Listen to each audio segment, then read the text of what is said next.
Des yeux qui font baisser les miens, un rire qui se perd sur sa bouche, voilà le portrait sans retouche de l'homme auquel j'appartiens. Quand il me prend dans ses bras, qu'il me parle tout bas, je vois la vie en... Vas-y, c'est bon. Alors je crois que vous savez où on est, même plus besoin de la présenter. Notre magnifique Dame de Fer représente parfaitement Paris. Construite en 1989 pour l'exposition universelle, elle ne fut ensuite pas détruite, malgré les quelques pétitions qui ont été signées par les riverains. Quelques faits importants à savoir sur cette magnifique Dame de Fer, c'est qu'elle rétrécit de 4 à 8 cm chaque hiver, que Gustave Eiffel avait son appartement au dernier étage, qui d'ailleurs est devenu un lieu de tournage pour le fameux groupe PNL. C'est un groupe d'ailleurs. Oui, c'est Merde. Ah ouais, ça fait une... Alors du coup, pourquoi vous aimez venir à la Tour Eiffel? Et moi? Bah, parce que c'est iconique de Paris. Vous habitez dans le coin? Oui, j'habite dans le 13e. Oui, c'est pas à côté. Ah bah un petit peu quand même comparé à Versailles. Là, moi j'habite à côté et je passe à qui la Tour Eiffel. Elle est moche, c'est trop moderne ça. Puis alors, tous les touristes qui sont voyageants peuvent plus circuler, enfin bon. On prend la Tour Eiffel.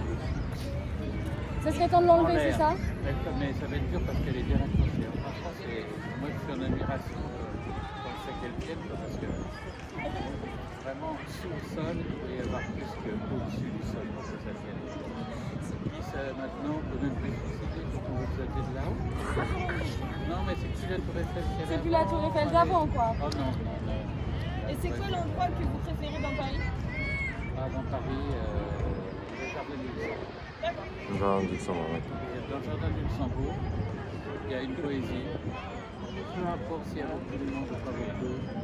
On va faire la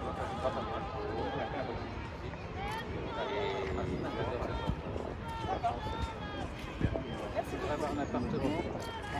En face de la Il Il va essayer de donner la Tour Eiffel à l'IAE Savoie-Mont-Blanc. Très bien.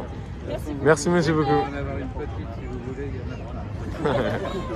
Un jour, non mais là c'est un jour.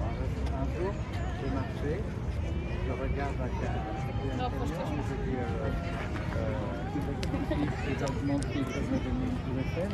Et ils m'ont dit, mais tu sais, Tour Eiffel, on les pique et puis on tonne, quoi. Ils les piquent pour mettre les ventes et puis peut-être qu'ils se font des pourboires ici. Oh, mais il y a tellement de choses belles, et moi je parle que de choses qui ne sont pas belles. Non, mais c'est très bien. Pour mettre en valeur les choses belles. Voilà. Voilà, parfait. Très belle phrase. Quand on voit ces trois jeunes, bah, c'est beau. Ceux qui filment, bon, on ne dira rien. Mais là, ces trois-là, ils sont bien. Et ma femme, elle m'a dit,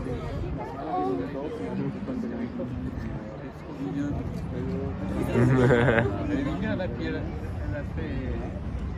C'est fait maison. des vêtements, des accessoires comme ça. Ouais. J'adore vos lunettes en tout cas, madame. Ouais. Iconique. Moi, j'adore tout dedans. Ça, c'est une- Ah bah oui, non, mais c'est vrai, hein, Vous êtes ensemble? je vous mens pas. Ça 40 ans? 40 ans. Franchement, félicitations. Non, mais c'est... Franchement, c'est... C'est quoi le secret pour Laissez libre l'autre. Laissez libre. Vivre en harmonie. Être complémentaire. toujours un mode junior? Moi, je sais pour ma part, vu que c'est magique, et je peux rien faire pour plus ou moins, quoi. Faut laisser faire la magie. C'est ça. Être soi-même. Ouais. Oui, soi-même. Faut ouvrir tout grand à l'autre, et puis voilà. Ok, bah écoutez, merci beaucoup. Merci beaucoup.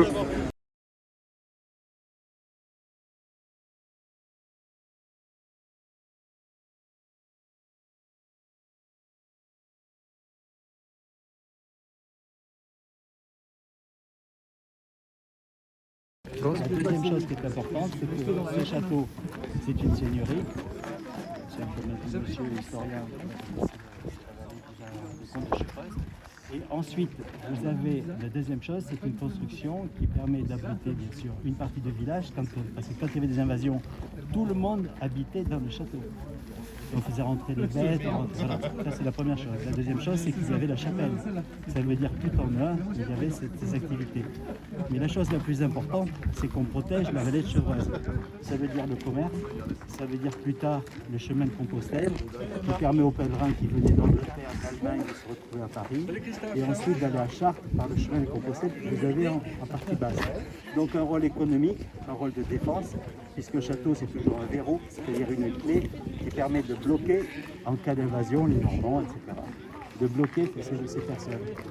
Et ensuite, au fur et à mesure, à partir de la Renaissance, on peut dire que les châteaux forts ils perdent de leur importance.